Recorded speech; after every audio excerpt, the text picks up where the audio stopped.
Hi guys, so I'm going to show you how to look at a pattern and how to mark it on a fabric and how to cut it. So some of the basic things you'll see with a pattern is what a pattern is a two-dimensional form of a real garment. So this pattern looks pretty simple because this is only a rectangular bag, but the pattern should have all the information on there so that a person can look at this, cut it out in fabric, and then assemble the real garment or the real product that is coming out of it. So what does it say? This one says student practice bag. It says cut 1, so you only have to cut it once. If it says cut 2, it means cutting a left side and a right side, which is what real clothes are. If you zoom into that red corset there, you will notice that there is a left side and a right side.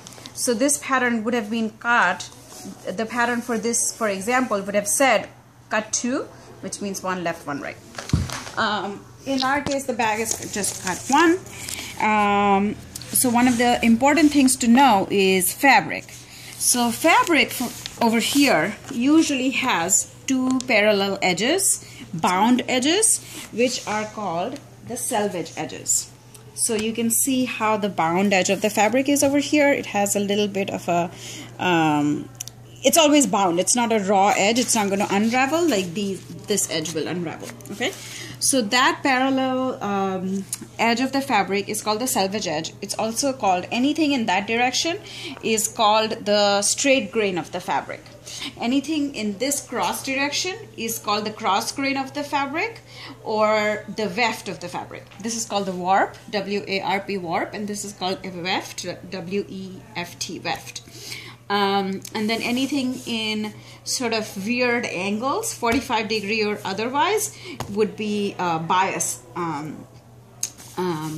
direction of the fabric. If it's pure 45-degree, it's called true bias.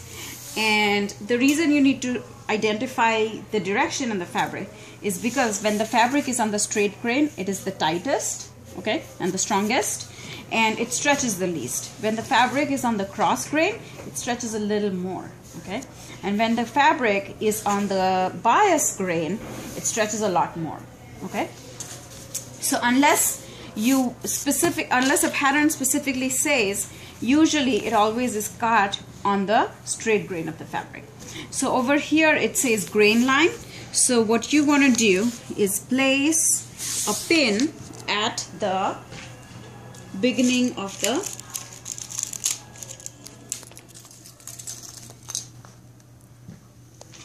so I would place a pin over here and then measure, give me the ruler here, or maybe I'll do it with a small ruler.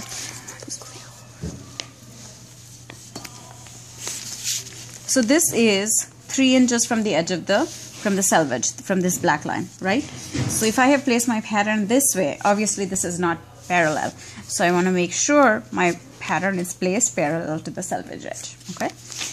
Next is making sure you have enough room around to accommodate whatever seam allowance is placed over here. The seam allowance is what is on the inside. In costume industry, this is in the theater industry, this is really important because I can make this corset, this garment, bigger or smaller if I have enough seam allowance. Okay? So obviously over here I do not have 1.5 inches. This says I only have 1 inch, so I need to move this up so that I can get myself 1.5 inches there. So making sure when you place your fabrics, you have enough room to mark out whatever seam allowance you need to mark out. Also, all marking is usually done on the wrong side of the fabric, never on the right side of the fabric. So for example, in this blue fabric, the right and the wrong side is hard to tell. It looks very similar, but let's look at this example here. This printed fabric has a very distinct right side, so you don't mark on the right side, you mark on the wrong side of the fabric. Then when I said there is a left side and a wrong side to garments, a pattern may say cut 2, and then what you have to do is mark it this way once, cut 1, and then mark it flipped over. left side and right side of body, mirror image of the body. So flip over and mark again. Even though the pattern may not look significantly different, these notch marks might be different, or any information on here might be different. So it is important to actually flip the pattern and mark. So what I usually do is, if I mark it here, I make a little pencil mark right this way, and then I'll flip and mark this way. In your case, it's a bag, you don't have to do that, but keep that in mind. And then the next thing is, check with Depts before cutting, because this is a small pattern. We can recut it. We're not wasting that much fabric, we're just using scraps.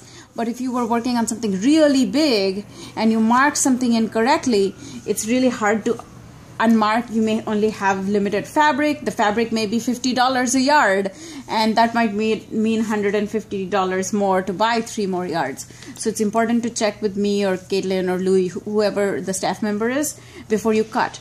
Because you can always remark, but you cannot recut. You cannot put fabric back together to remark and correct that, right? So those are some of the very important things to remember when cutting fabric. First is parallel to the grain line. You'll see, oh,